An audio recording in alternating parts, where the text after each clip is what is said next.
নাহমাদুহু ওয়া নুসাল্লি আলা রাসূলিল কারীম আম্মা বাদ। সম্মানিত সুধী, দুধ পান করা দোয়া। আপনি যখন দুধ পান করবেন, আল্লাহ তৌফিক দিলে তো দুধ পান করার সময় বলবেন আল্লাহুম্মা বারিক লানা ফিহি ওয়া জিদনা মিনহু।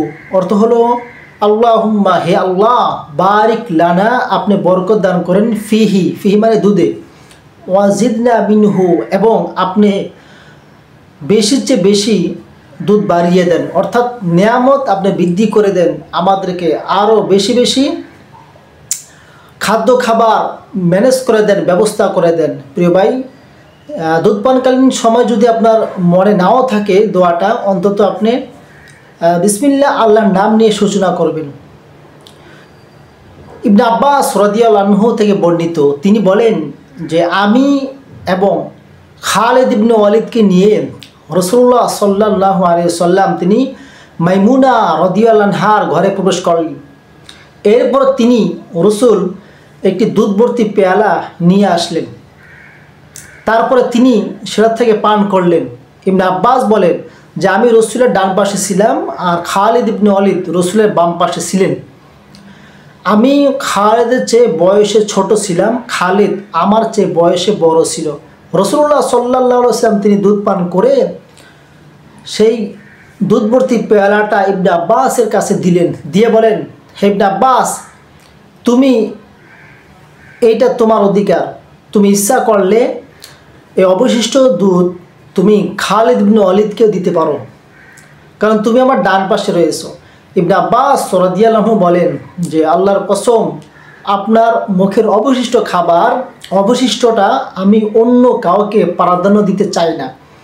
ইবনে আব্বাস তারপরে পান করলেন, এরপরে খালিদ ইবনে ওয়ালিদকে প্রদান করলেন। প্রিয় ভাই, এইটাই তো নিয়ম, যে বয়সের তারতম্য তো নয়, মানে সুন্নাহ রাসূলের তরিকা, সাধারণত ডান দিক থেকে কোনো কাজ করা সুন্নত। তো বয়সের বড় আর ছোট কোনো তফাৎ না। রাসূল সুন্দর করে বললেন যে তুমি তাকে ইচ্ছা করলে তোমার চেয়ে যেহেতু বয়সে বড়, তাকে তুমি দিতে পারো, প্রাধান্য দিতে পারো। আপনি খাদ্য খাবার বন্টন করতেছেন বা যে কোনো বিষয় দিচ্ছেন, ভাগ বাটোয়ারা করতেছেন, আপনার বয়সে বড় হলো, হয়তো আপনার সম্মানার্থে কিংবা তার প্রতি একটা শ্রদ্ধা ভক্তি রয়েছে, এই জন্য আপনি বয়সে যারা বড় রয়েছে বা সম্মানিত ব্যক্তি যারা রয়েছে তাদেরকে দিয়ে শুরু করবেন, কিন্তু আসলে এটা উচিত নয়। যেহেতু আপনার ভালো কাজ ডান দিক থেকে করা সুন্নত, আপনি ডান দিক থেকে সূচনা করেন, চাই সে ব্যক্তিরা সর্বনিম্ন নিচু শ্রেণীর হোক না কেন, সেটা তো দেখার বিষয় না। আপনি ভাববেন বা আপনি মনে করতেছেন যে এটা একটা তো মানে ছোট সুন্নত, তো এটা তো আহামরি না করলে কোনো গুনাহ হবে না।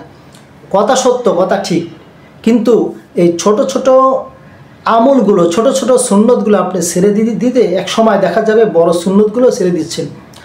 মানে কোনো আমলের প্রতি যেন আমাদের তুচ্ছতাচ্ছিল্য বা অনীহা না আসে।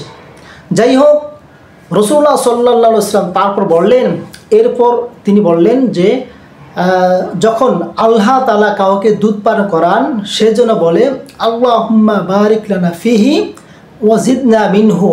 প্রিয় ভাই, তারপর রাসূল সাল্লাল্লাহু আলাইহি ওয়াসাল্লাম বলেন যে দুধের চেয়ে অন্য কোনো খাবার, দুইটা জিনিস তৃপ্তি মিঠায় না, অর্থাৎ দুধ পান করলে আপনার খাবারের চাহিদাও মিটে, সাথে সাথে তৃষ্ণা মানে পিপাসাও মিটে যায়।